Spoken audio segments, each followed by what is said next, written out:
Selamat datang di Alur Donghua. Sebelum mendengarkan, jangan lupa subscribe, like, komen, dan share ya, biar Mimin tambah semangat. Selamat mendengarkan.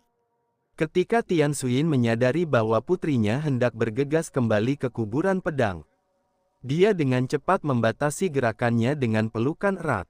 "Berhenti, apa kau ingin mati? Saya tidak peduli, dia tidak akan mati," seru Tian Xuyin tiba-tiba, yang sedikit menenangkan Tian Yanyu.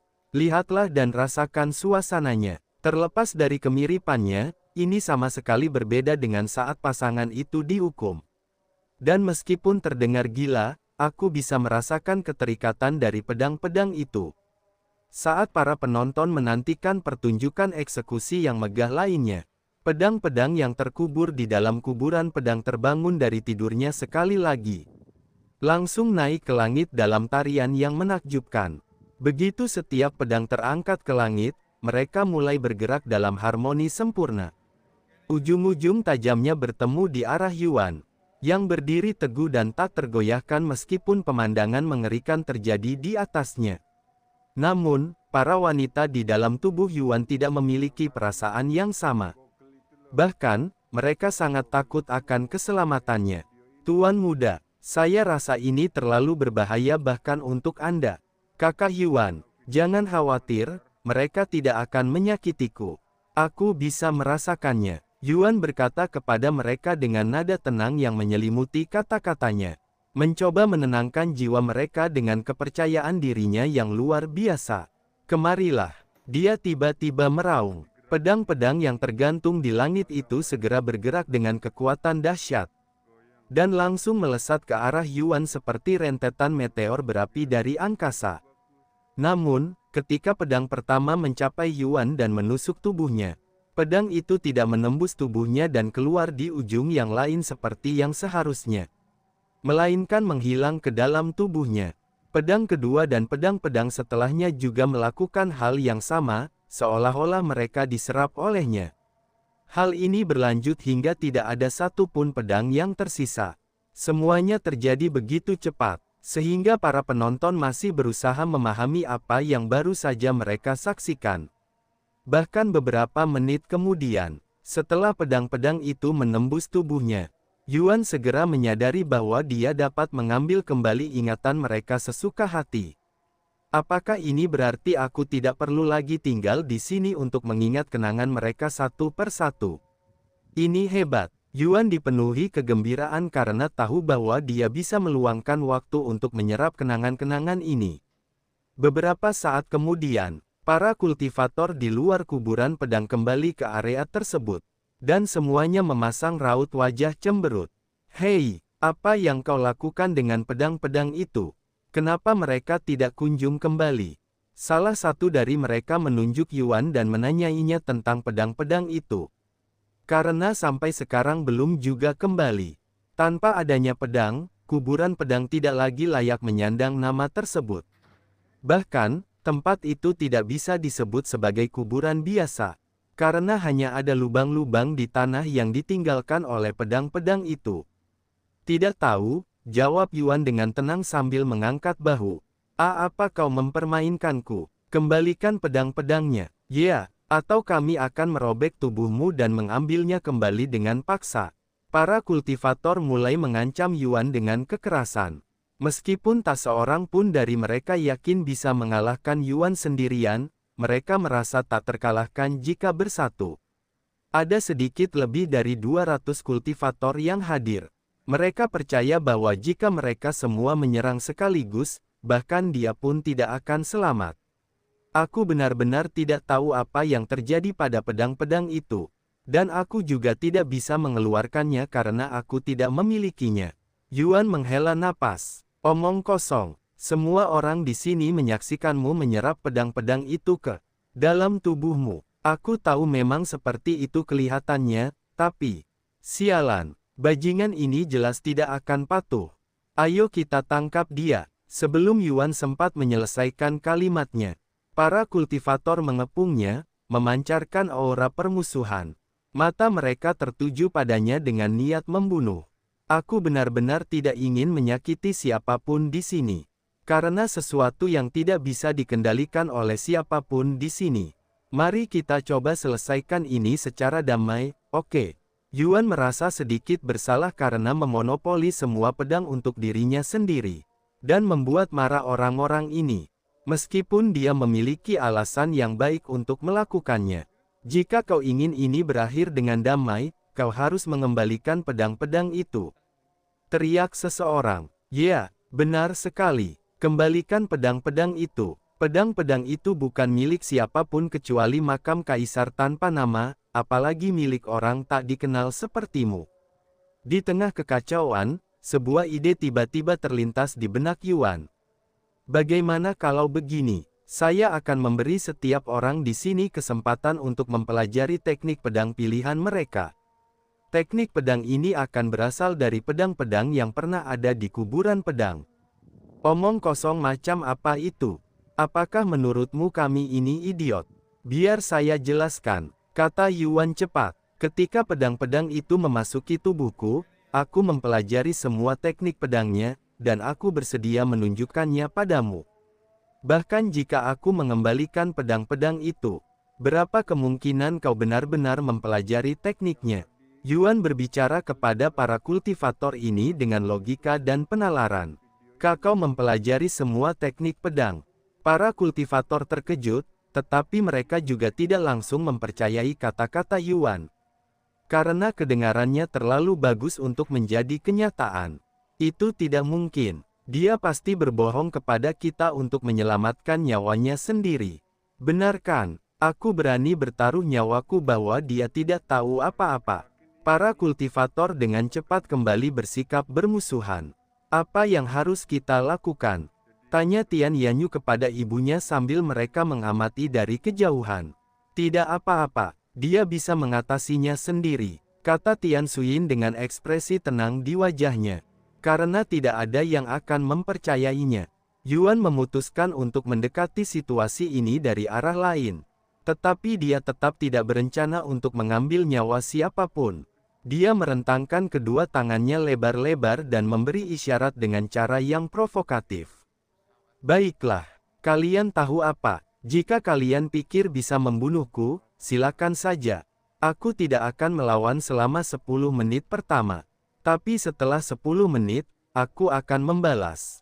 Kata-kata Yuan yang meremehkan para kultivator yang berkumpul memicu amarah yang meluap. Menyebabkan mereka menyerang lehernya dengan taring mereka. Tanpa terpengaruh, Yuan hanya berdiri tegak dengan tangan di saku celananya. Sementara berbagai macam senjata menghantam tubuhnya tanpa hasil. Kehadirannya menjadi semakin mengancam seiring berjalannya waktu hingga 10 menit selesai. Suara dentingan logam yang saling berbenturan bergema tanpa henti. Saat lebih dari 100 kultivator mencoba memotong tubuh Yuan. Namun, sekuat apapun mereka mengayunkan tongkat, tak seorang pun di sana mampu menggores kulitnya, apalagi membuatnya berdarah. Bagaimana mungkin? Trik macam apa yang dia gunakan untuk memblokir serangan kita? Para kultivator menolak untuk percaya bahwa Yuan memiliki tubuh yang tak terkalahkan. Tik-tok, tik-tok, tik-tok. Kalian punya 7 menit sebelum aku bertindak. Yuan akan memprovokasi mereka dengan senyum mengancam di wajahnya setiap menit. Mengingatkan mereka akan malapetaka yang akan datang. Tentu saja, hal ini membuat para kultivator menjadi lebih bersemangat. Tubuhmu mungkin tak tersentuh, tapi bagaimana dengan matamu? Seorang wanita tiba-tiba menerjang maju dengan ganas. Mengacungkan pedang setajam silet, membidik dengan tepat ke mata Yuan. Namun sayangnya, sama seperti bagian tubuhnya yang lain, pedangnya tidak mampu menembus matanya. Mari kita coba serangan spiritual. Tidak mungkin dia mengembangkan tubuh dan pikirannya secara bersamaan. Seseorang di sana tiba-tiba menyarankan. Namun, karena teknik yang secara langsung menyerang jiwa seseorang sangatlah langka, tidak ada seorang pun di sana yang benar-benar mengetahuinya. Inilah mengapa tidak ada yang mencobanya sejak awal. Tidak ada seorang pun di sini yang tahu tentang serangan spiritual. Sialan. Sebenarnya, aku tahu satu, tapi itu tidak benar-benar dimaksudkan untuk menimbulkan kerusakan. Seseorang di sana tiba-tiba berkata, "Aku tidak peduli. Jika ada kesempatan untuk menembus pertahanannya, manfaatkan saja." Baiklah. Seorang wanita cantik dengan rambut hitam panjang maju dan berdiri di hadapan Yuan, yang tetap berdiri di sana dengan tenang. Dia menatapnya dengan alis terangkat, merasa sedikit canggung.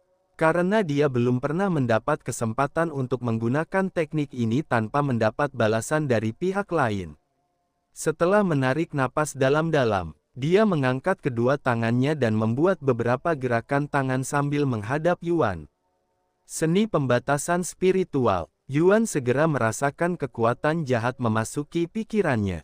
Namun, karena kekuatan jiwanya yang luar biasa, yang jauh lebih kuat daripada wanita itu, kekuatan jahat itu hancur secepat ia memasuki pikirannya. Setelah hening sejenak, ketika Yuan tidak menunjukkan reaksi apapun, wanita itu bergumam, "Kurasa berhasil." "Benarkah? Apa fungsinya?" Yuan tiba-tiba bertanya, membuat wanita itu terkejut hingga ia melompat mundur seperti anak kucing yang ketakutan. Itu tidak berhasil. Dia segera mengoreksi dirinya sendiri. "Lagi pula, kalian punya waktu 5 menit lagi. Atau sebaiknya aku menghemat waktu dan membunuh kalian semua sekarang juga. Karena jelas tidak ada seorang pun di sini yang bisa membunuhku." Para kultivator di sana langsung bersikap defensif setelah mendengar kata-katanya. Bahkan beberapa di antara mereka melarikan diri.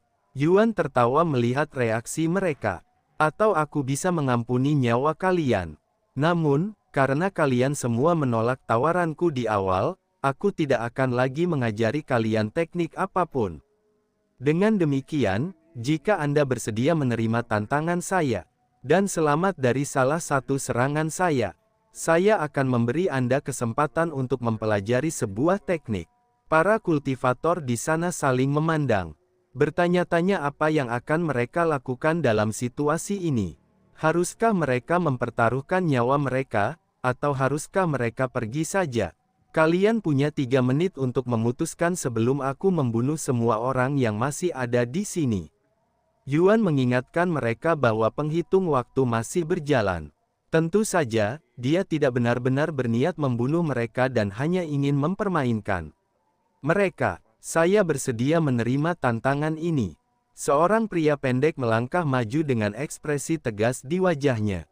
Karena dia telah mempertaruhkan nyawanya untuk sampai sejauh ini tanpa jaminan bahwa dia akan mendapatkan apapun dari kuburan pedang, dia mungkin juga mempertaruhkan nyawanya lagi untuk ini.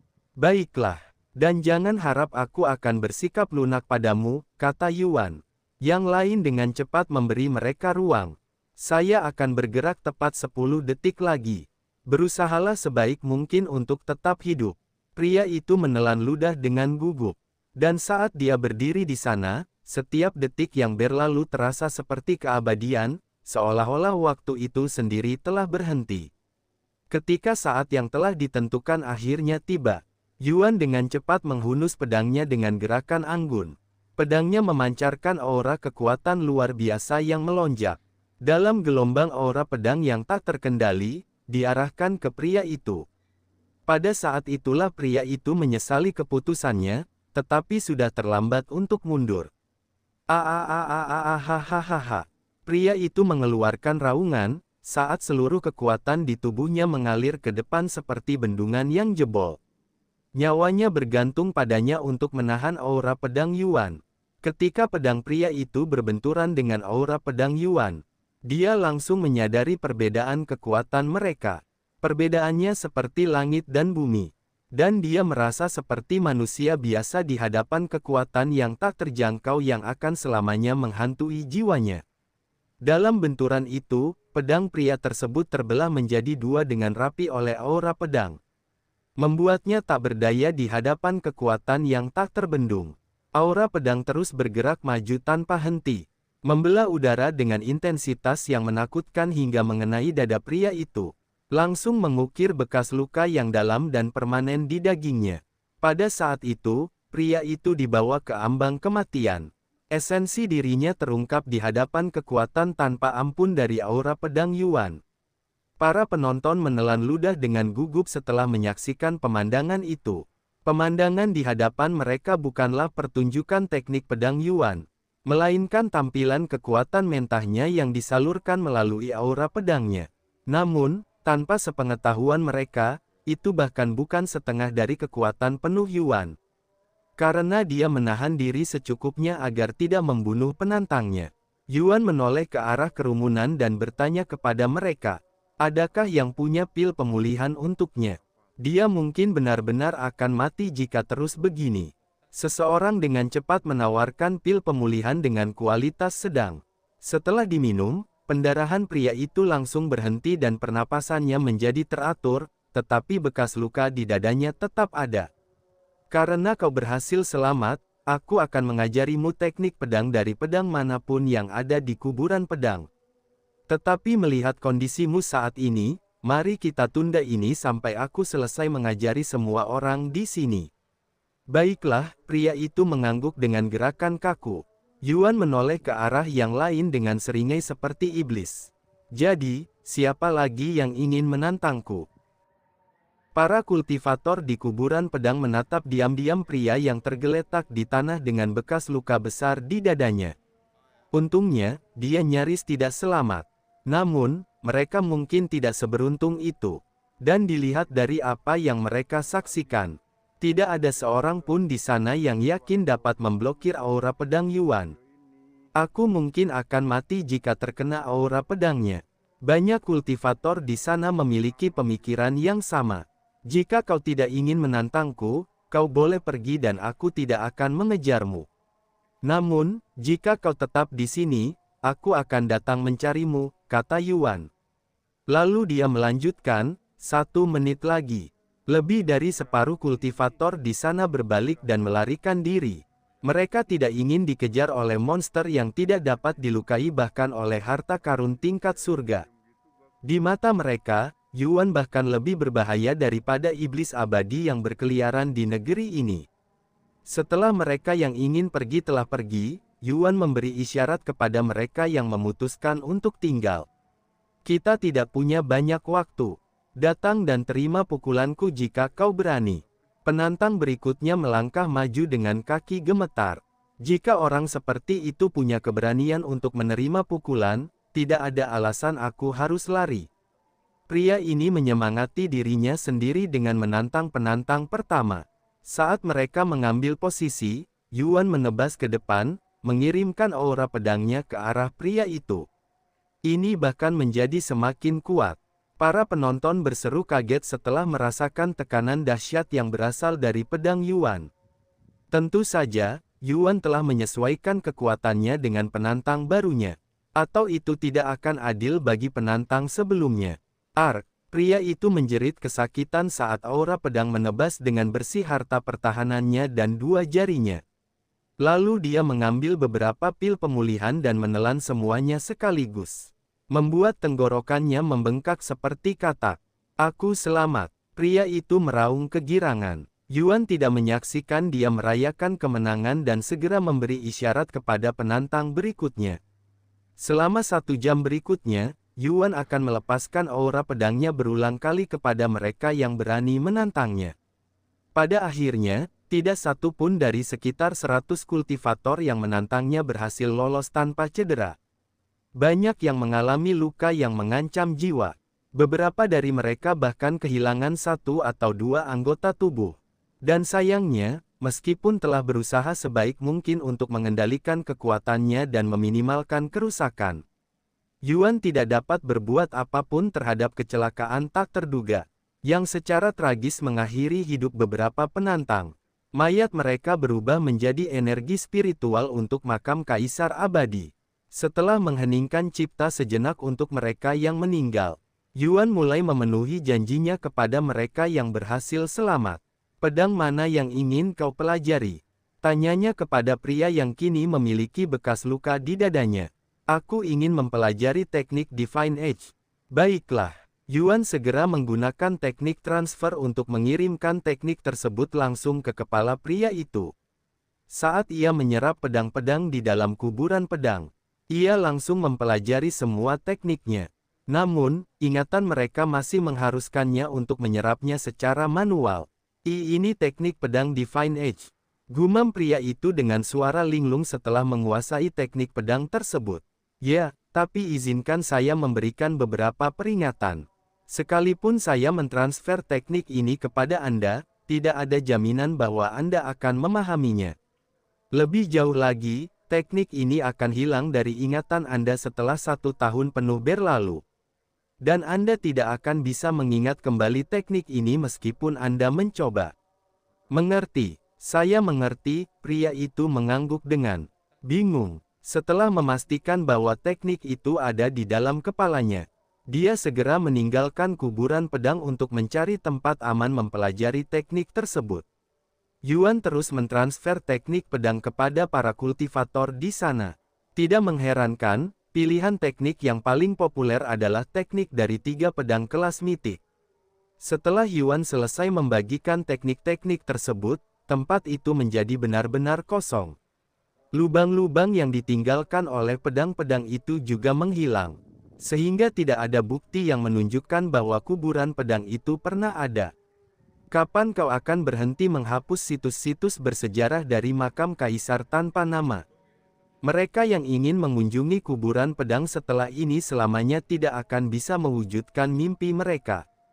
Tian Xuyin menghela napas, dan dia merasa kasihan pada para kultivator yang berniat mengunjungi tempat itu seperti dirinya suatu hari nanti. Dia menoleh untuk melihat tanah yang kini sunyi dan menghela napas sekali lagi. Aku sudah tahu bahwa aku tidak akan mendapat kesempatan lain untuk kembali ke tempat ini. Tetapi untuk berpikir bahwa itu bukan karena kurangnya kekuatanku tetapi karena tempat ini sudah tidak ada lagi. Yuan tersenyum, tidak perlu kembali ke sini jika kau sudah mempelajari semua teknik pedang yang ada di tempat ini.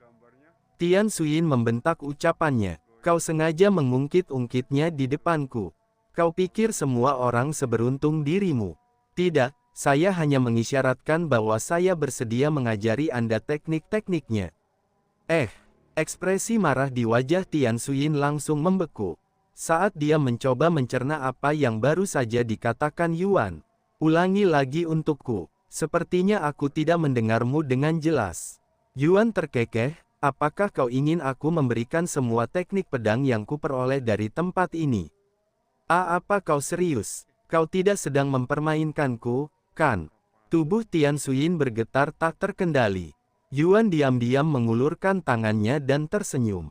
Tian Xuyin, masih tak percaya, perlahan meletakkan tangannya yang lembut di atas telapak tangan Yuan. Sesaat kemudian, pikiran Tian Xuyin dipenuhi dengan ratusan teknik pedang ampuh mulai dari tingkat surga hingga tingkat kuno. Hampir tidak akan ada batasan untukmu, Senior Tian. Jadi kau bisa mengambil waktu sebanyak yang kau butuhkan untuk mempelajari teknik pedang ini. Jika kau ingin mewariskan teknik-teknik ini, kau juga boleh melakukannya. Satu-satunya batasan yang tidak dapat kukendalikan adalah kemampuanmu untuk benar-benar mempelajari teknik-teknik ini, kata Yuan kepadanya. Ini, aku, Tian Xuyin benar-benar tergagap, dan dia mulai merasa bersalah karena telah memperlakukannya seperti orang jahat dengan motif tersembunyi selama ini. Yuan menoleh ke arah Tian Yanyu setelah memberikan teknik pedang kepada ibunya. Ulurkan tanganmu. Aku juga akan mewariskan teknik-teknik ini padamu, katanya masih dengan senyum di wajahnya. Tapi kenapa kau begitu banyak membantu kami? Padahal kami masih orang asing sampai belum lama ini. Tanya Tian Xuyin dengan suara rendah. Yuan menghela napas, aku ingin mengatakan yang sebenarnya kepadamu. Tetapi demi keselamatanmu, aku tidak bisa melakukannya. Namun, percayalah padaku ketika kukatakan bahwa aku tidak memiliki motif tersembunyi dan hanya ingin membantu keluarga Tian. Kau tak perlu mengatakan apapun lagi, Xiao Yang. Gumam Tian Yanyu sambil meletakkan tangannya di telapak tangan Xiao Yang. Tindakanmu telah lama membuktikan kepadaku bahwa kau tidak di sini untuk menyakiti kami. Jadi kau tidak perlu mengatakan sepatah kata pun lagi mengenai hal itu. Karena aku mempercayakan seluruh diriku padamu. Wajah Tian Yanyu terlihat sangat merah padam saat itu. Yuan tersenyum mendengar kata-katanya sambil mentransfer teknik pedang kepadanya. Sama seperti senior Tian, satu-satunya batasan adalah kemampuanmu untuk memahami teknik-teknik ini. Terima kasih, Xiao Yang, sungguh, terima kasih. Yuan mengangguk, aku akan masuk lebih dalam ke makam sekarang. Apa yang akan kalian berdua lakukan? Ibu, Tian Yanyu menoleh untuk melihatnya. Aku ingin mengatakan bahwa kita harus berkumpul kembali dengan sekte. Tetapi kita sudah menerima cukup banyak dari tempat ini. Bahkan, aku ragu ada orang lain selain Xiao Yang, yang menerima lebih banyak dari makam ini daripada kita. Tidak perlu lagi kita mempertaruhkan nyawa kita di sini. Mari kita pergi. Tian Yanyu mengangguk, menyetujui keputusan ibunya untuk meninggalkan makam. Baiklah, kalau begitu, sampai jumpa lagi nanti, kata Yuan kepada mereka sebelum menoleh ke arah Jinxi, yang selama ini berada di belakang. Jinxi, bolehkah aku merepotkanmu sekali lagi untuk membimbing mereka keluar dari makam ini dengan selamat? Tanyanya sambil menggenggam kedua tangannya dan menundukkan kepala. Jinxi tidak menanggapinya dan menoleh ke arah kedua wanita itu. Apakah Anda yakin ingin meninggalkan tempat ini sepenuhnya? Tanyanya kepada mereka. Ya, Tian Xuyin mengangguk, begitu pula Tian Yanyu. Selesai, Jinxi tiba-tiba menjentikkan jarinya, dan sosok Tian Xuyin dan Tian Yanyu lenyap begitu saja. Seolah-olah Jinxi telah menghapus keberadaan mereka dari ingatan. Apa yang kau lakukan pada mereka? Yuan bertanya padanya dengan sedikit cemberut di wajahnya. Aku memindahkan mereka keluar dari sini secara paksa, persis seperti yang mereka inginkan, katanya dengan tenang. Kau memiliki kekuatan seperti itu. Yuan terkejut mengetahui informasi ini. Jangan remehkan otoritas saya di tempat ini, ejeknya dengan nada sombong. Ngomong-ngomong, jangan lupa ambil kuncinya. Jinxi menunjuk ke suatu area tertentu, di mana sebuah kunci biru tertancap di tanah. Setelah menyadari hal ini, Yuan menggunakan manifestasi energi untuk merebut kunci dari kejauhan. Baiklah, selanjutnya kemana? Dia menoleh untuk melihat Jinxi. Kenapa kau menanyakan itu padaku? Dia mengangkat alisnya. Bukankah itu tugasmu sebagai pemandu? Untuk memanduku berkeliling. Tanyanya. Itu tidak berarti aku akan memegang tanganmu dan mengajakmu jalan-jalan. Jadi, kau pada dasarnya tidak berguna. Yuan menghela napas. Hah, apa yang barusan kau katakan padaku? Tidak ada apa-apa, karena hampir tidak ada informasi tentang area di dalamnya. Kurasa aku hanya perlu berkeliling dan berharap menemukan sesuatu. Dia kemudian memilih arah secara acak yang bukan dari tempat asalnya dan mulai terbang ke arah itu. Aku tantang kau untuk menyebutku tidak berguna lagi. Aku tantang kau, keluh Jinxi sambil mengikutinya dari belakang. Meskipun dia mungkin reinkarnasi Li Jinxi, ada perbedaan besar antara karakter mereka. Pikir Yuan dalam hati sambil berusaha keras untuk mengabaikannya. Seminggu kemudian, bunuh dia, bunuh dia, bunuh dia. Seekor iblis yang mengenakan kristal berwarna hitam di bahu kanannya meraung. Sambil memerintahkan iblis-iblis di sekitarnya yang memiliki kristal merah. Lebih dari 10 iblis menyerbu Yuan secara bersamaan. Ada apa? Kau sepertinya kesulitan menghadapi manusia biasa. Apa kau tidak malu disebut iblis? Yuan memprovokasi mereka sambil membunuh mereka satu persatu dengan aura pedang. Awalnya ada lebih dari 50 iblis ketika pertarungan dimulai, tetapi sekarang jumlahnya kurang dari 10. Hal ini menyebabkan iblis-iblis lain panik, terutama iblis elit yang mengendalikan kelompok tersebut. Bagaimana mungkin manusia biasa membunuh kita semudah itu? Dia bahkan tidak menggunakan teknik penyegelan iblis. Iblis elit itu menggertakkan giginya karena frustrasi. Kau ingin aku menggunakan teknik penyegelan iblis pada iblis palsu? Bahkan menghancurkan telur dengan gunung pun lebih hemat daripada itu. Beraninya hewan ternak biasa mengejekku iblis elit. Iblis elit itu akhirnya bergabung dengan iblis-iblis lain dalam pertempuran. Tetapi sayangnya, kehadirannya dalam pertempuran sama sekali tidak memengaruhi hasilnya. Setelah membunuh iblis terakhir, Yuan menghela napas dengan nada menyesal. Sungguh disayangkan mereka tidak meninggalkan kristal mereka di sini.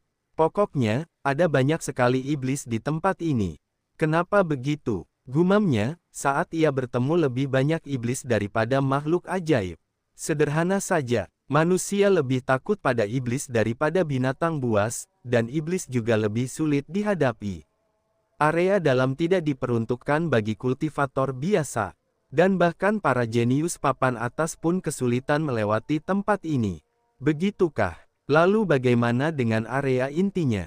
Apakah area itu benar-benar ada? Ya, tempat itu memang ada, tetapi tempat itu bukan untuk siapapun, titik. Meskipun begitu, 3 orang telah berhasil sampai ke inti tempat itu. Oh, siapa? Tanya Yuan dengan penuh minat. Seekor naga, seekor phoenix, dan seorang manusia. Hanya itu, setidaknya beri saya informasi lebih lanjut. Dia menggelengkan kepalanya dan berkata, sayang sekali, karena hanya itu yang aku tahu. Begitukah? Mereka pasti semua adalah tokoh-tokoh terkenal di alam semesta atas. Mengingat mereka memiliki bakat yang cukup untuk mencapai inti, gumam Yuan. Jika kau begitu peduli, kenapa kau tidak melihat situs mereka? Mungkin kau akan mengetahui sesuatu tentang identitas mereka, kata Jin Si tiba-tiba. Situs mereka, apa yang kau bicarakan? Yuan mengangkat alisnya. Mereka yang berhasil mencapai inti makam akan diberi tempat khusus. Di suatu tempat di dalam makam untuk mengenang mereka. Jika Anda berhasil mencapai inti makam, makam tersebut juga akan menciptakan tempat unik untuk Anda. Meskipun tempat-tempat itu menarik minat saya tidak akan bersusah payah untuk mengunjunginya, kecuali jika hal itu menguntungkan saya. Tidak, kamu tidak akan mendapatkan apapun dari mengunjungi tempat-tempat ini. Beberapa saat kemudian, Yuan berhenti ketika ia melihat bayangan kolosal yang menjulang di kejauhan. Bentuk dan rupanya mengingatkan pada seekor naga. Hei, apakah itu? Memang, patung itu dibuat untuk memperingati naga yang mencapai inti makam. Ukurannya cukup besar, membentang ribuan mil. Meskipun hanya melihat sekilas wujudnya yang sangat besar, Yuan tidak bisa menghilangkan perasaan familiar yang tak dapat dijelaskan yang menyelimutinya saat melihat bayangan itu. Seolah-olah dia pernah bertemu raksasa ini sebelumnya. Mungkin dalam mimpi yang sudah lama terlupakan atau ingatan samar dari kehidupan masa lalu. Dan kehadirannya kini membangkitkan sesuatu yang dalam di dalam dirinya. Sesuatu yang mendasar dan mendalam yang sulit dijelaskan. Yang Agung, Yuan tiba-tiba menggumamkan nama itu. Kau kenal naga itu? Jin Si menatapnya dengan ekspresi terkejut di wajahnya. Aku tidak yakin apakah naga ini adalah Yang Agung. Ia jelas memberikan kesan yang familiar bagiku. Meskipun begitu, bahkan jika ia memang Yang Agung, aku tidak bisa mengatakan bahwa aku benar-benar mengenalnya. Ini rumit. Setelah bertemu dengan sosok yang ia duga sebagai Yang Agung, Yuan memutuskan untuk mengikuti arah yang ditunjukkan oleh sosok tersebut. Ribuan mil kemudian, Yuan berhenti lagi ketika ia melihat sebuah taman di kejauhan. Tempat apa ini? Tanya Yuan kepada Jin Si sambil turun menuju tempat itu. Namun, Jin Si tidak menjawab, dan ketika dia menoleh untuk melihatnya, dia tampak sangat terkejut dengan penampilan taman ini. Kenapa tempat ini ada di sini? Dia bisa mendengar Jin Si bergumam dengan suara linglung. Yuan mengangkat alisnya dan kembali memandang taman dari luar. Sekilas, ia takjub melihat beragam bunga berwarna-warni dan semarak di dalam taman. Masing-masing merupakan ciptaan alam yang unik dan indah. Memikat indera dan mengisi jiwanya dengan rasa takjub. Namun, bunga-bunga ini jelas masih muda dan belum mekar sepenuhnya. Di tengah taman, di antara bunga-bunga berwarna-warni, berdiri sebuah paviliun kecil dan sederhana.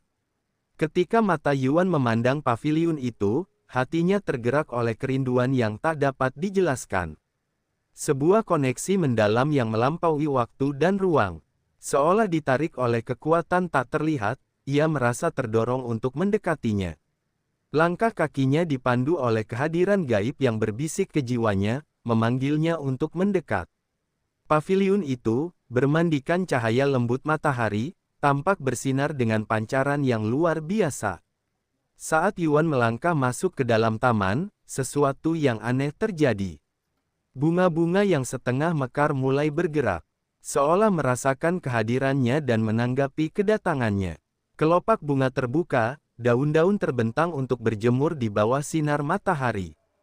Dan udara dipenuhi dengan aroma manis bunga yang bermekaran sempurna. Seolah-olah taman itu telah menunggunya, siap untuk memamerkan harta karunnya yang paling berharga untuk menghormatinya. Yuan merasakan gelombang kekaguman dan keheranan menyelimutinya. Seolah-olah dia telah menemukan taman rahasia yang telah tersembunyi dari dunia selama berabad-abad. Kini terungkap hanya kepadanya seorang. Bunga-bunga itu telah mekar sepenuhnya ketika dia sampai di paviliun. Dan yang mengejutkannya, bunga-bunga itu diselimuti aura pedang setelah mekar. Karena tidak ada apapun di dalam paviliun, Yuan hanya bisa berdiri di sana dan melihat sekeliling sambil mencoba mengungkap rahasia taman ini. Dia menggunakan tatapan ilahi ketika dia tidak melihat apapun dengan indera ilahi. Tetapi bahkan saat itu, dia tidak dapat melihat sesuatu yang istimewa tentang tempat ini selain bunga-bunga dengan aura pedang. Dia menoleh ke arah Jin Si dan bertanya dengan suara lantang, "Hei, Jin Si, tempat apa ini?" Jin Si tersadar dari lamunannya dan menatapnya dengan wajah berpikir. Tidak mungkin, gumamnya dengan suara tercengang. Akhirnya, dia berkata, "Tidak ada yang istimewa dari taman ini, jadi Anda bisa berhenti membuang waktu di sini." Yuan langsung meragukan kata-katanya, yang tidak sesuai dengan reaksinya. Ketika Jin Si melihat ekspresi ragu di wajahnya, dia mencibir, "Aku serius. Tidak ada keuntungan apapun yang bisa kau dapatkan di sini. Ini hanyalah taman yang dulunya dikelola oleh guruku. Jika kau tidak percaya, kau bisa terus membuang waktumu di sini." Yuan menatap matanya untuk melihat apakah dia sedang menggodanya ataukah dia mengatakan yang sebenarnya. Dia tidak berbohong, tapi mengapa tempat tak berguna seperti ini ada di dalam makam? Dia bertanya-tanya dalam hati. "Baiklah, aku akan kembali ke sini lagi nanti jika ada waktu." Dengan pemikiran itu, Yuan meninggalkan taman dan kembali menjelajahi makam. Jin Si menatap punggung Yuan dalam diam dan berpikir dalam hati. Kebun itu hanya mekar untuk guru, jadi mengapa mekar untuknya? Saat mereka melayang di langit, meninggalkan taman di belakang, sebuah fenomena aneh mulai terjadi. Kabut tebal, seperti selubung misteri, turun ke taman. Langsung menyembunyikannya dari pandangan dan menyelimutinya dalam selubung kabut dunia lain. Ketika kabut akhirnya menghilang, yang tersisa hanyalah sebidang tanah kosong, tanpa tanda-tanda bahwa pernah ada taman di sana. Seolah-olah taman itu hanyalah fata morgana, mimpi sesaat yang lenyap begitu saja setelah dilihat. Setelah terbang selama beberapa hari lagi, Yuan berhenti ketika patung lain muncul di kejauhan. Kali ini, itu adalah patung Phoenix raksasa dengan sayap kolosal yang hampir menutupi seluruh langit. Pemandangan yang luar biasa. Yuan menarik napas dalam-dalam setelah rasa kagum menyelimutinya. Tiba-tiba, sesosok muncul tepat di depannya entah dari mana. Itu adalah Feng Yuxiang, dan dia menatap Phoenix itu dengan ekspresi linglung di wajahnya. "Feng, apa kau baik-baik saja?" tanyanya padanya. "Ya, hanya saja, setiap kali saya melihat patung ini, darah saya tiba-tiba mendidih tanpa alasan yang jelas, seolah-olah bereaksi terhadapnya." "Mungkin kau mengenali Phoenix ini?" Yuan menebak. "Mungkin saja, tapi aku tidak ingat pernah melihat Phoenix ini sebelumnya," desahnya. Yuan menyipitkan matanya ke arah Phoenix itu dan bertanya, "Kau bisa tahu? Padahal itu hanya patung. Dia akan kesulitan membedakan antara dua burung Phoenix kecuali salah satunya memiliki ciri khas yang unik. Ini hanya perasaan. Aku tidak yakin apakah aku mengenal Phoenix ini, tetapi aku tidak bisa mengabaikan reaksi tubuhku. Ini pertama kalinya hal seperti ini terjadi padaku." Yuan lalu berkata, "Silakan, perhatikan lebih dekat. Aku akan menunggumu." "Terima kasih, Tuan muda. Feng Yuxiang mengangguk dan terbang mendekat ke Phoenix itu. Setelah beberapa menit mengamati patung Phoenix itu, Feng Yuxiang kembali ke sisi Yuan dan berkata, itu adalah Phoenix dewasa, seekor Phoenix betina pula. Oh, bagaimana cara membedakan Phoenix jantan dan betina? Tanya Yuan dengan rasa ingin tahu. Feng Yuxiang tersenyum dan berkata, dadanya. Kau lihat bagaimana dadanya sedikit membusung. Dada Phoenix jantan jauh lebih rata. Begitu ya, pokoknya, aku sudah selesai di sini. Mungkin aku pernah bertemu Phoenix ini di masa lalu dan melupakannya. Tapi tidak ada gunanya memikirkannya sekarang. Dia mengangguk, baiklah. Kalau begitu, mari kita lanjutkan perjalanan. Kali ini, dia memutuskan untuk bergerak ke arah yang ditunjuk oleh Phoenix tersebut. 2 hari kemudian, Yuan kembali terhenti ketika tiba-tiba dikelilingi oleh iblis. Kali ini, jumlah mereka lebih dari 100. Mayoritas dari mereka adalah iblis tingkat rendah. Tetapi ada selusin iblis elit, 3 iblis unggulan, dan 1 jenderal iblis. Sejumlah besar iblis kali ini, ya, gumam Yuan dengan ekspresi acuh tak acuh di wajahnya. Karena ia menghadapi begitu banyak iblis sekaligus, ia tidak bisa lagi bersikap lunak kepada mereka. Karena itu, ia memutuskan untuk menggunakan satu teknik penyegelan iblis. Matanya berkedip dengan kilatan ganas sebelum mengaktifkan zona penyegelan iblis. Zona penyegelan iblis langsung menelan semua iblis. Dan begitu menyentuh iblis, mereka akan segera berubah menjadi padat, menjadi patung. Mata Jinsi membelalak saat melihat ini. Di matanya, semua iblis di sana secara bersamaan berubah menjadi batu tanpa sebab yang jelas. Kau juga seorang penyegel iblis? Tanyanya dengan suara tercengang. Benar, dia mengangguk dengan tenang. Kenapa kau menyembunyikannya sampai sekarang? Dia mengangkat alisnya. Aku tidak mencoba menyembunyikannya. Aku hanya tidak perlu menggunakannya. Aura pedangku sudah lebih dari cukup untuk menghadapi beberapa iblis. Dia mengangkat bahu. Sulit dipercaya. Pokoknya, aku akan mencoba sesuatu yang baru. Sebaiknya kau menjauh, karena ini akan mencakup area yang luas. Jinsi tiba-tiba membusungkan dada dan membusungkan dada dengan angkuh. Kau tidak akan bisa melukaiku meskipun kau mencoba. Kekuatanku terbatas selama ujian demi dirimu, tapi sekarang aku tidak lagi memiliki batasan itu. Baiklah kau bilang begitu, Yuan kemudian menutup matanya dan mulai membangun aura pedangnya. Sekitar semenit kemudian, matanya terbuka lebar, dan sejumlah besar aura pedang menyembur keluar dari tubuhnya.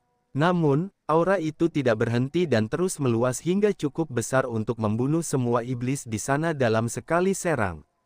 Yuan kemudian menghela napas. Meskipun berhasil, prosesnya terlalu lama. Saya perlu meningkatkan kecepatan saya sebelum benar-benar dapat menggunakannya dengan baik. Lan Yingying lalu berkata, dan jika kau bisa membuatnya bertahan lebih lama, kau akan bisa menggunakannya untuk melindungi kota-kota.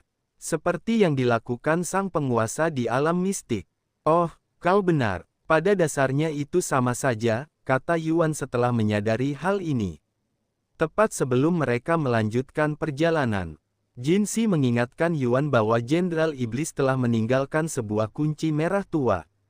Ini kunci kelima yang kumiliki. Aku masih butuh 4 lagi. Yuan sama sekali tidak menyukai perburuan telur Paskah ini. Beberapa hari kemudian, Yuan memperhatikan sebuah kolam kecil sekitar 100 mil jauhnya. Dan meskipun sejauh itu, dia bisa merasakan aura pedang yang kuat berasal dari sana. Tempat apa ini? Tanya Yuan kepada Jinsi begitu mereka mendarat di depannya. Namanya adalah kolam pedang. Yuan mencoba melihat seberapa dalam kolam ini.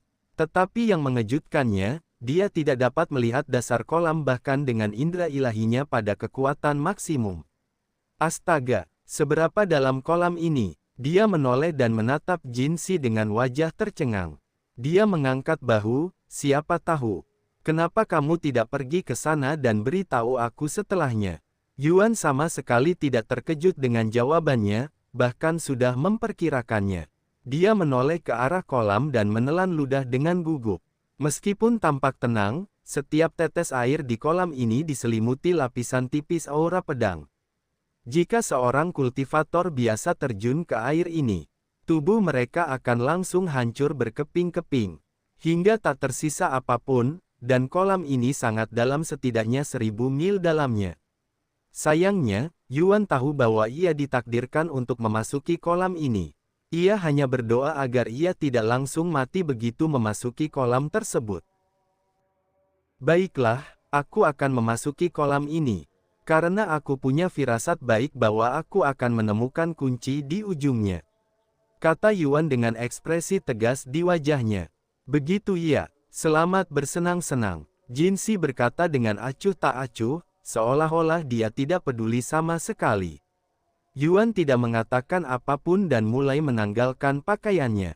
Namun, tepat ketika dia melangkah 2 langkah menuju kolam dan bersiap untuk terjun ke dalamnya, gerakannya tiba-tiba terhenti. "Apa yang kau lakukan?" tanya Jinsi setelah melihat gerak-geriknya yang aneh. Setelah hening sejenak yang canggung, dia berkata dengan suara agak malu. Aku tidak tahu cara berenang." Mata Jinsi membelalak saat dia menatapnya dalam diam. Sesaat kemudian, dia membungkuk ke belakang dan mulai tertawa terbahak-bahak hingga suaranya terdengar bermil-mil jauhnya. "Kau serius? Kau tidak tahu cara berenang? Itu menyedihkan." Dia menunjuk ke arahnya dan tertawa terbahak-bahak. Yuan mengerutkan kening dan berkata, "Karena keadaan, pergerakanku terbatas hingga baru-baru ini. Jadi aku tidak punya kesempatan untuk belajar berenang. Apakah benar-benar seburuk itu jika seseorang tidak bisa berenang?" Ya, tidak perlu alasan. Itu hanya akan membuatmu terlihat lebih menyedihkan." Yuan menghela napas, tetapi dia memutuskan untuk tidak berdebat dengannya. Jinsi tiba-tiba menjentikkan jarinya, menciptakan lubang besar tepat di sebelah kolam pedang. Dan dengan jentikan kedua, dia mengisi lubang itu dengan air jernih. "Kamu bisa berlatih berenang di sana. Tapi jangan buang-buang waktu terlalu lama," kata Jinsi. Meskipun mengejeknya karena tidak bisa berenang, dia tetap ingin membantunya. Feng Yuxiang dan yang lainnya keluar dari tubuhnya sambil mengawasi. "Tuan muda, saya ingin sekali mengajari Anda berenang. Tetapi jujur saja, saya sendiri tidak tahu caranya, dan saya tidak suka air." Feng Yuxiang menghela napas. "Yah, bagaimanapun juga, kau adalah binatang api." Yuan tersenyum padanya. Xiao Hua menatap air sejenak sebelum menoleh ke arah Yuan dan menggelengkan kepalanya. "Maaf, Kakak Yuan, tapi Xiao Hua tidak bisa membantumu hari ini. Kamu masih muda, jadi tidak apa-apa." Yuan tanpa sadar menoleh dan menatap Lan Yingying, yang tersenyum lembut. "Kurasa kau juga tidak tahu cara berenang," desahnya. "Tidak, saya bisa mengajari Anda, jika Anda mau." Yuan sangat gembira mendengar bahwa Lan Yingying bisa berenang, sampai-sampai ia meneteskan air mata. Lan Yingying kemudian melepas pakaiannya pada detik berikutnya. "Kakao, beraninya kau mencoba merayu tuan muda dengan tubuhmu dalam situasi seperti ini." Feng Yuxiang menunjuknya dengan jari-jari gemetar ketika Lan Yingying menanggalkan semua pakaiannya. "Apa yang kau bicarakan?" Lan Yingying menatapnya dengan alis terangkat, sama sekali tidak menyadari situasi yang sedang terjadi. "Kenapa kau telanjang bulat?" tanya Feng Yuxiang lagi. Lan Yingying langsung menjawab dengan suara polos, "Karena aku akan masuk ke air bersamanya." Feng Yuxiang menepuk dahinya. Apakah dia sedang mempermainkanku, atau dia memang benar-benar tidak tahu malu? "Jika kamu khawatir aku terlihat telanjang, kamu tidak perlu khawatir. Aku tidak keberatan jika itu Yuan, dan ini bukan pertama kalinya kita seperti ini." Apa yang kau katakan?" seru Feng Yuxiang, karena dia tidak menyadari interaksi mereka di air terjun di alam mistik, tempat Lan Yingying dihamili oleh Yuan. Setelah itu, Lan Yingying berhenti menghibur Feng Yuxiang dan memasuki air dingin yang dalamnya sekitar 2 meter. Setelah memasuki air, Lan Yingying menunggu Yuan di tepi kolam. Melihat tubuh telanjang Lan Yingying yang indah, Yuan tak kuasa menahan rasa gugup dan menelan ludah. Berbeda dengan saat mereka berada di air terjun sebelumnya. Dia tidak lagi sebodoh dan kebal terhadap pesona wanita. Dan lawannya adalah wanita cantik tak tertandingi seperti Lan Yingying. Sehingga tubuhnya mau tidak mau bereaksi sedikit. Namun, Yuan dengan cepat berhasil mengendalikan emosinya dengan mengingatkan dirinya sendiri bahwa di balik penampilan manusianya terdapat binatang suci yang mampu menelan bahkan iblis. Dan yang terpenting, dia adalah rekannya. Setelah menepuk-nepuk pipinya sendiri, Yuan masuk ke dalam air, sambil memegang tangan Lan Yingying agar ia tidak langsung tenggelam. Meskipun secara teknis dia bisa menyelimuti dirinya dengan energi spiritual dan terbang di dalam air, dia sebenarnya ingin menggunakan kesempatan ini untuk mempelajari sesuatu yang belum pernah dia dapatkan sebelumnya. Dengan demikian, Lan Yingying mulai memberi Yuan pelajaran berenang. Pelatihan mereka akan berlangsung selama beberapa hari hingga Yuan bisa berenang sealami bernapas. Kau membutuhkan waktu lebih lama dari yang kukira. Karena biasanya kau mempelajari semuanya dalam sekejap, kata Feng Yuxiang kepadanya setelah itu.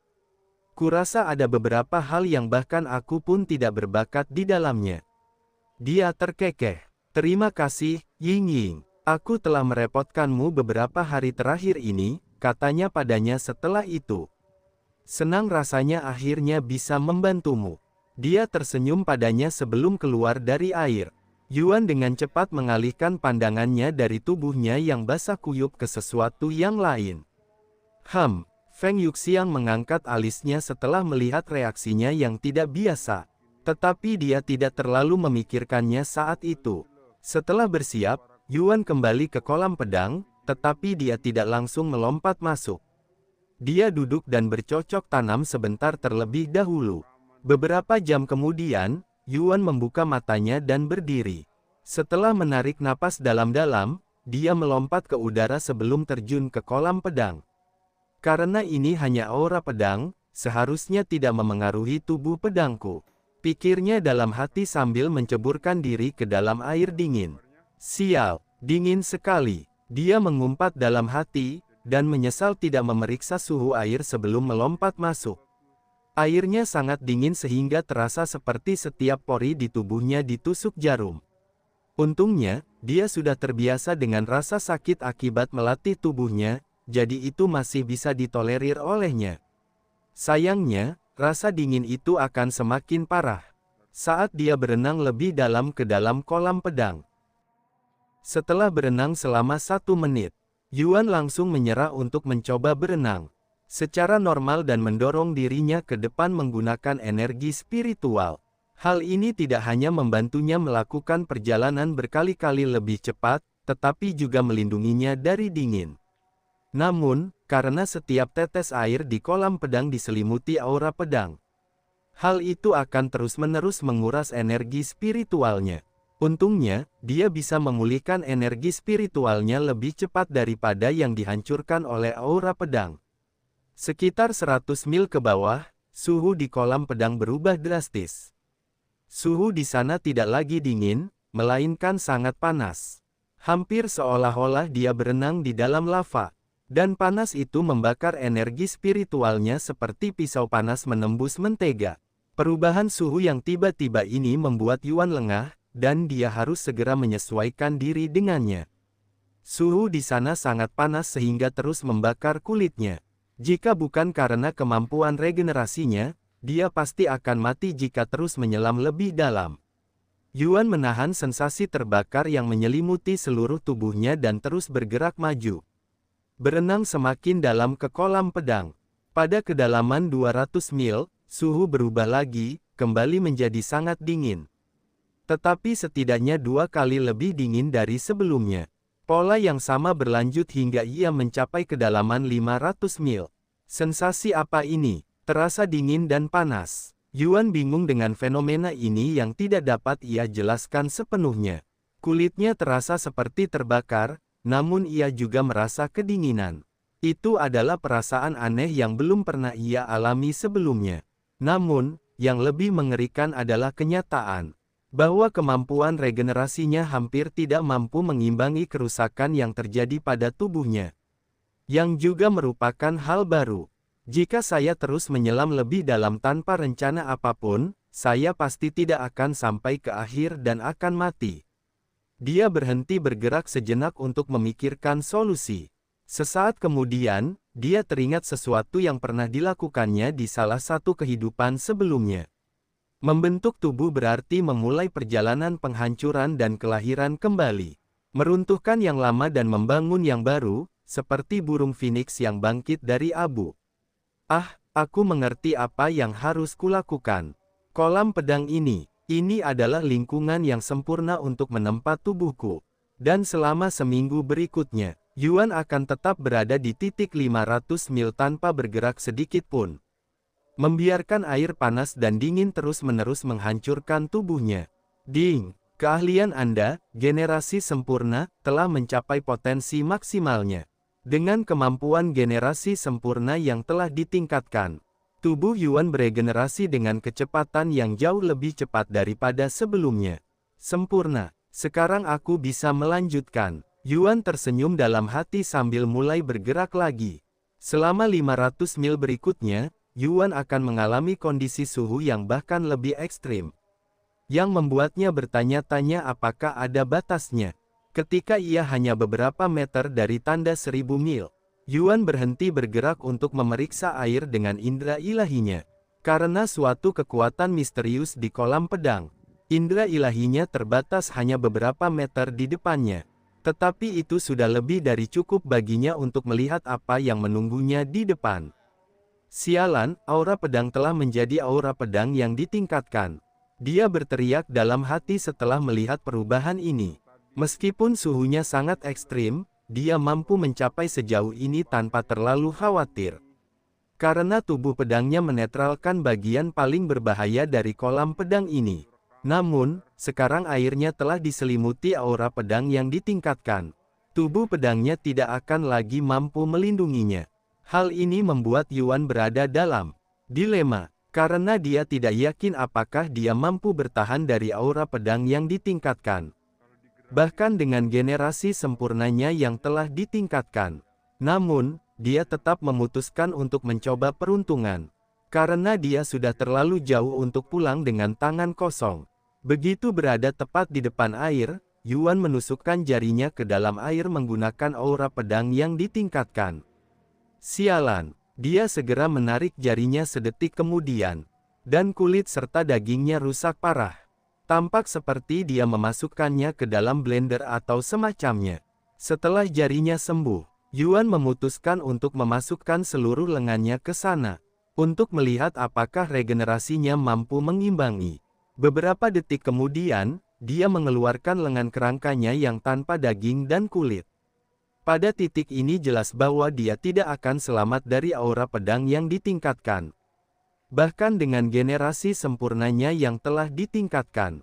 Setelah berpikir sejenak, Yuan kembali memasukkan lengannya ke sana. Kali ini, dia melapisinya dengan aura pedang yang ditingkatkan sebagai lapisan perlindungan.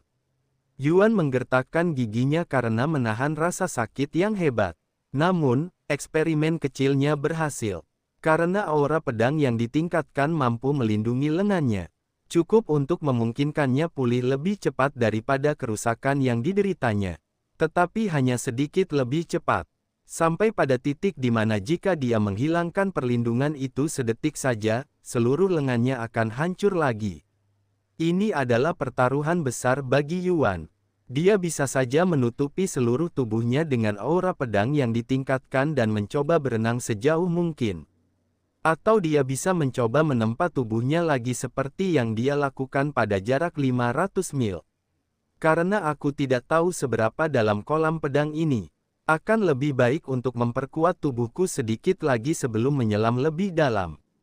Setelah meluangkan waktu sejenak, untuk menenangkan diri dan melindungi seluruh tubuhnya dengan aura pedang yang ditingkatkan, Yuan berenang menuju tantangan berikutnya. Ah! Dia menjerit keras karena rasa sakit hebat yang menyelimuti seluruh tubuhnya, tetapi suaranya tidak terdengar di dalam air.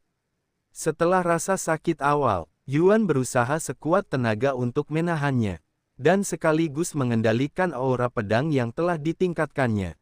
karena dia akan mati begitu perlindungannya hilang. Dan dalam kondisi kesakitan yang terus-menerus dan semakin memburuk seiring berjalannya waktu, Yuan akhirnya tidak tahan lagi dan kehilangan kesadaran sesaat. Ketiduran sepersekian detik itu sudah lebih dari cukup untuk mengganggu aura pedang yang telah ditingkatkan miliknya. Dan seketika itu juga, tubuhnya menjadi sepenuhnya rentan di kedalaman kolam pedang, di mana tidak ada seorang pun yang dapat membantunya. Saat kesadarannya kembali, sebuah jendela yang tak pernah ia duga akan muncul di hadapannya. Anda telah meninggal. Tepat pada saat pemberitahuan ini muncul, Xiao Hua dan yang lainnya langsung merasakan hubungan mereka dengan Yuan terputus. Karena hubungan mereka terputus, mereka tidak lagi dapat merasakan keberadaannya. Namun, mereka yakin bahwa sesuatu yang buruk telah terjadi padanya. Tuan muda, Feng Yuxiang segera bergegas ke kolam pedang. Wah, apa yang kau lakukan? Jin Si segera menghentikannya dari tindakan gegabah melompat ke dalam air. Tuan muda dalam bahaya, kita harus menyelamatkannya, serunya dengan mata berkaca-kaca. Jin Si mengerutkan kening, lalu menoleh ke arah kolam pedang.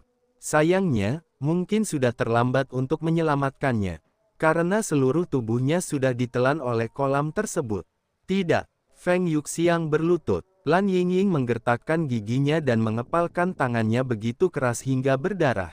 Adapun Xiao Hua, dia berdiri di sana dengan ekspresi kosong di wajahnya.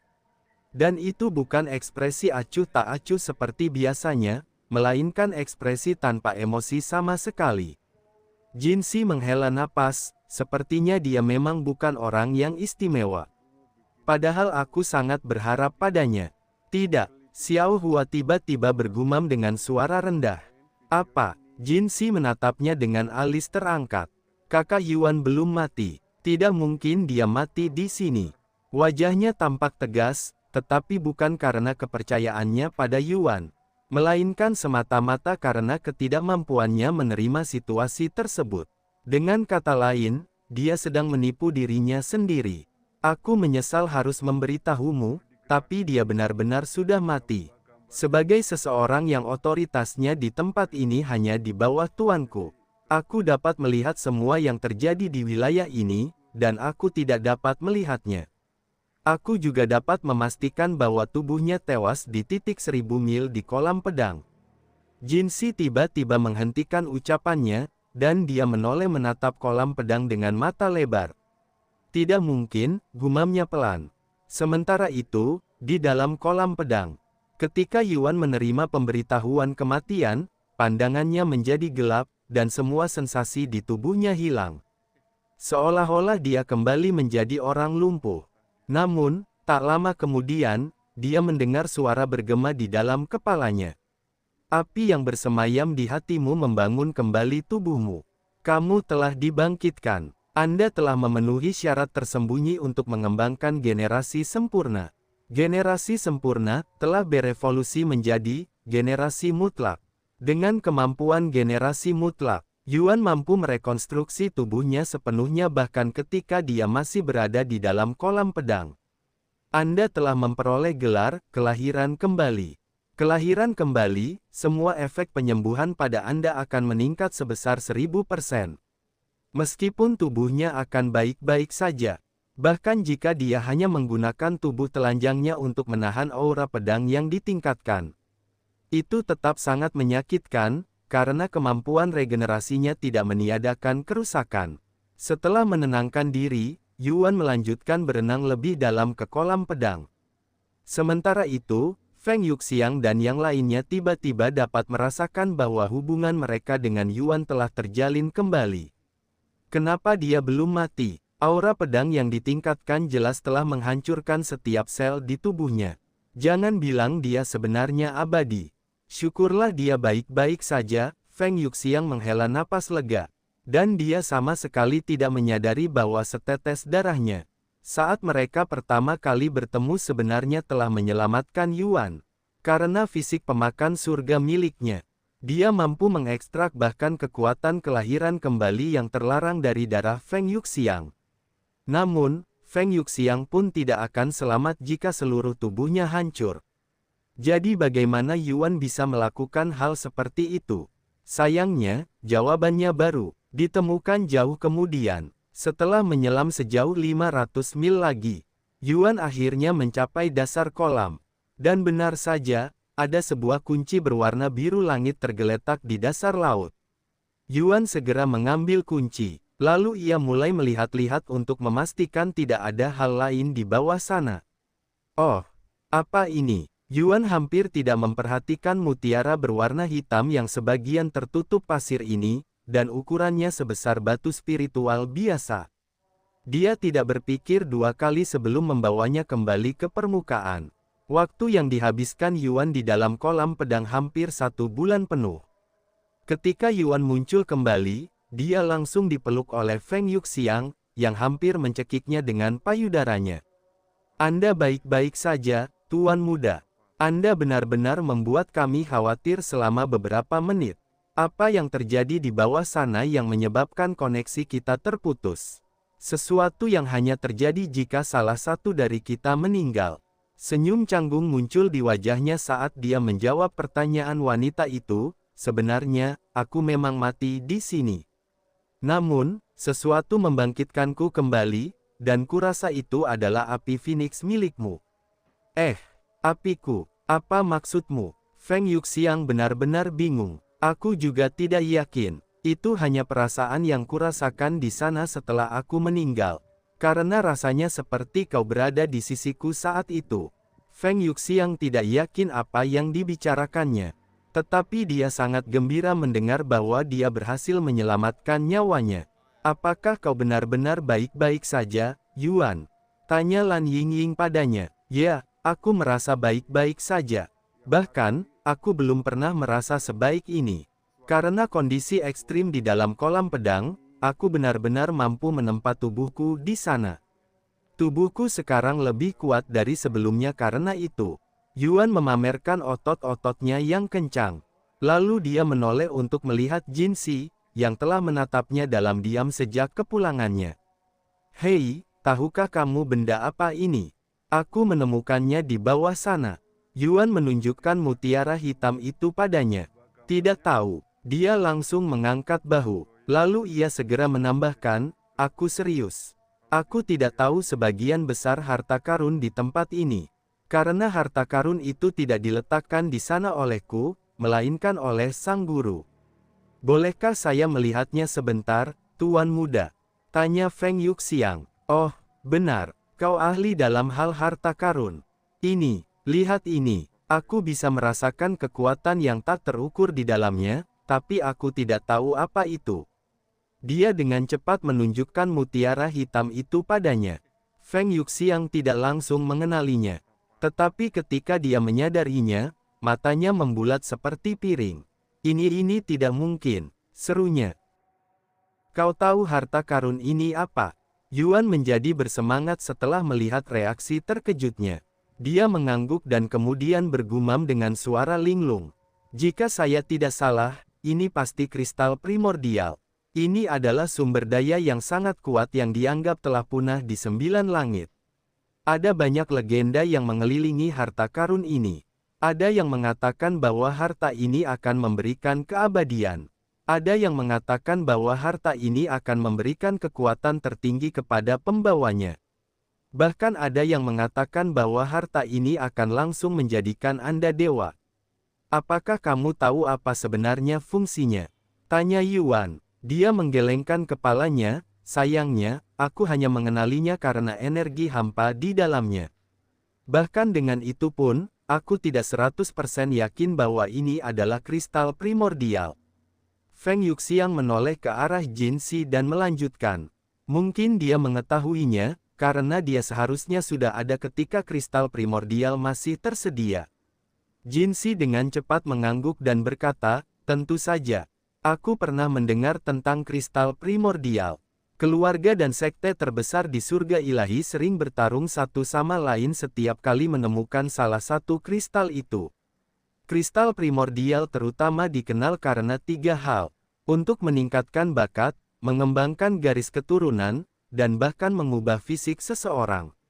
Efeknya berbeda untuk setiap individu. Dan tidak ada yang benar-benar tahu apa yang akan terjadi pada seseorang sampai mereka menyerapnya. Terlepas dari itu, kristal ini akan mengubah hidup seseorang menjadi lebih baik. Dan bahkan dianggap sebagai salah satu dari 10 harta karun teratas di seluruh alam ilahi. Wow, tak disangka itu adalah harta karun peringkat 10 teratas. Gumam Feng Yuxiang dengan suara linglung. Ini adalah pertama kalinya dia memegang harta karun yang pernah dianggap sebagai salah satu harta karun terbaik di seluruh dunia. Terdapat puluhan ribu harta karun unik di dunia kultivasi. Dan untuk dianggap sebagai salah satu dari 10 teratas, kita hanya bisa membayangkan efeknya.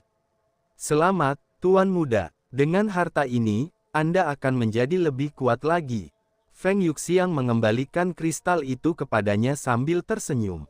Haruskah aku mengonsumsinya sekarang atau nanti? Gumamnya dalam hati. Agar kau tahu, dibutuhkan waktu yang sangat lama untuk menyerap kristal itu.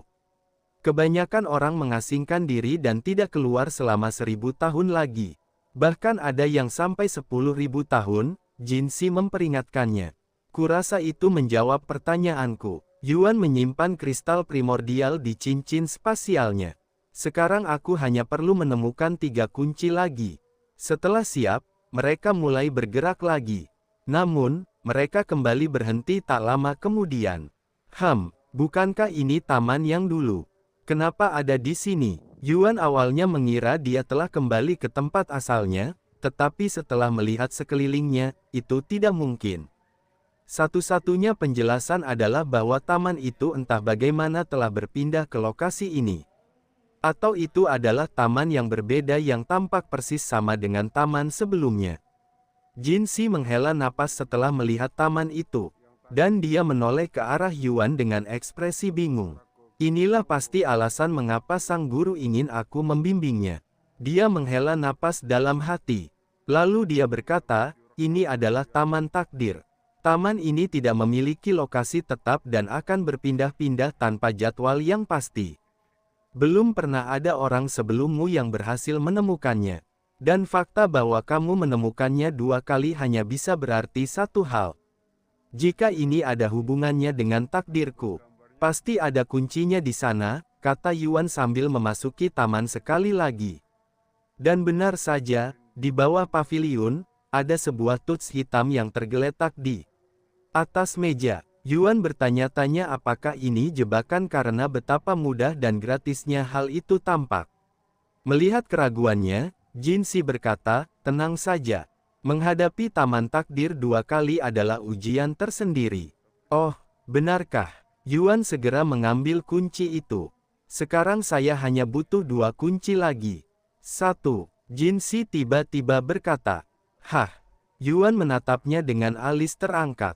Jin Si mengangkat tangannya dan menunjukkan kepadanya sebuah kunci putih yang terletak di telapak tangannya. Dari mana kau mendapatkannya? Tanya Yuan. Aku membawanya bersamaku sepanjang waktu ini.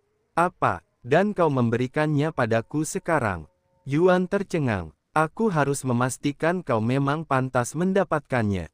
Terima kasih. Yuan hendak mengambil kunci, tetapi Jin Si tiba-tiba menutup tangannya.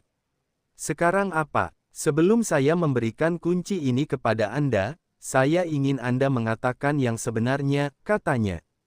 Aku tidak ingat pernah berbohong padamu. Yuan mengangkat alisnya. Sekarang aku akan menanyakan ini. Apakah kau kerabat sang guru? Jin Si menatapnya tajam dengan wajah serius. Yuan tersenyum dan berkata, apakah kau akan percaya jika kukatakan bahwa akulah pria bertopeng itu? Jin Si tidak yakin bagaimana harus menanggapi. Dia belum pernah melihat wajah pria bertopeng itu sebelumnya. Tetapi dia merasakan perasaan yang familiar dari Yuan sejak pertama kali bertemu dengannya. Mungkin itu adalah instingnya yang memberitahunya identitas pria itu. Jadi, kau mencoba mengatakan padaku bahwa kau adalah reinkarnasinya. Jin Si sedikit mengerutkan kening. Itulah tepatnya yang saya katakan. Anda bisa percaya atau tidak? Dia tersenyum. Begitu ya, jadi seperti inilah penampilanmu. Gumam Jin Si sambil tersenyum lembut, bertingkah agak di luar karakternya. Lalu dia menunjuk ke arah tertentu dan berkata, "Pergilah ke sana. Kamu akan menemukan kediaman Tuan, kediamanmu di sana." "Oh, jadi kau akhirnya mau bekerja sama?" Yuan tiba-tiba berhenti bicara, saat tubuh Jin Si tiba-tiba bercahaya. "Terima kasih telah menemuiku lagi, aku mencintaimu, Tian Xin." Tubuh Jin Si seketika hancur berkeping-keping sebelum lenyap tanpa jejak. "Tian Xin, itu nama pria bertopeng itu, nama Tuan, ya." Yuan menatap udara kosong tempat Jin Si berdiri beberapa saat yang lalu. "Terima kasih, Jin Si. Aku akan memastikan untuk menjagamu di kehidupan ini juga." Yuan membungkuk sopan sebelum berjalan ke arah yang ditunjuk Jin Si.